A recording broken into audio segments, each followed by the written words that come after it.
नमस्कार, मैं नाज़मीन खान और आप देख रहे हैं एसपीएन 9 न्यूज।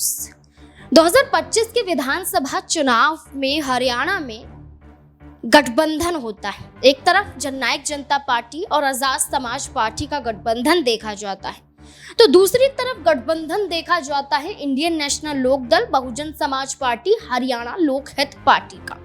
वहीं तीसरी तरफ बात करें तो कांग्रेस पार्टी अकेले ही मैदान में, भारतीय जनता पार्टी अकेले ही मैदान में। भारतीय जनता पार्टी चुनाव जीतकर तीसरी बार सत्ता में आ जाती है, कांग्रेस पार्टी को फिर से हार का सामना करना पड़ जाता है। लेकिन भारतीय जनता पार्टी को एक कड़ी चुनौती देते हुए हरियाणा लोकहित पार्टी के प्रमुख गोपाल कांडा अभय सिंह हाथ मिलाते हुए नजर आए थे। और देखा जाए तो जो मांगे भारतीय जनता पार्टी से की गई थी, भारतीय जनता पार्टी ने मांगों को मानने से इनकार कर दिया था। रानिया विधानसभा सीट भी नहीं दी और जो कम से कम 10 से 11 सीटों की मांग कर रहे थे, एक सीट भी भारतीय जनता पार्टी ने देना सही नहीं समझा। हरियाणा लोकहित पार्टी के तहत गोपाल कांडा ने इंडियन नेशनल लोकदल संग हाथ मिलाया, बहुजन समाज पार्टी भी शामिल। लेकिन तीनों ही पार्टियों में से सिर्फ इंडियन नेशनल लोकदल 2 सीटों पर खाते खोलती हुई नजर आई और दोनों ही पार्टियां खाता भी नहीं खोल पाई। इस आधार पर बहुजन समाज पार्टी ने आरोप लगाते हुए कांग्रेस पर, भारतीय जनता पार्टी पर आरोप लगाते हुए गठबंधन हरियाणा में तोड़ दिया और यह कहा कि अब आने वाले चुनावों में मैं किसी भी पार्टी के साथ गठबंधन नहीं करूंगे।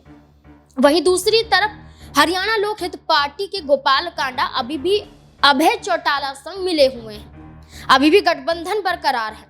और इस कड़ी में देखा जाए तो इंडियन नेशनल लोकदल की मुश्किलें चुनाव आयोग के जरिए बढ़ सकती हैं। चुनाव आयोग ने निर्देश दिए हैं कि इंडियन नेशनल लोकदल का चुनाव में बेहतर प्रदर्शन ना होना और पिछले 4 चुनावों में देखा जाए तो लगातार हार का सामना करना और 6% और 8% से भी वोट प्रतिशत का कम आना, यहाँ तक कि अब क्षेत्रीय स्तर की पार्टी का दर्जा भी इंडियन नेशनल लोकदल से छिन सकता है। पार्टी का सिंबल भी दूसरी पार्टियों को दिया जा सकता है।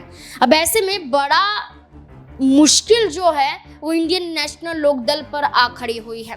अब ऐसे में क्या गोपाल कांडा भारतीय जनता पार्टी संग हाथ मिलाते हुए नजर आएंगे? क्या इस कड़ी में अभय चौटाला भी भारतीय जनता पार्टी संग हाथ मिलाने के लिए मजबूर हो जाएंगे? जो भारतीय जनता पार्टी को ललकारते थे, क्या आज वही जरूरत मजबूरी में तब्दील होती हुई नजर आएगी? आपको क्या लगता है? अपनी राय कमेंट सेक्शन में जरूर दें। देखते रहें एसपीएन 9 न्यूज। धन्यवाद।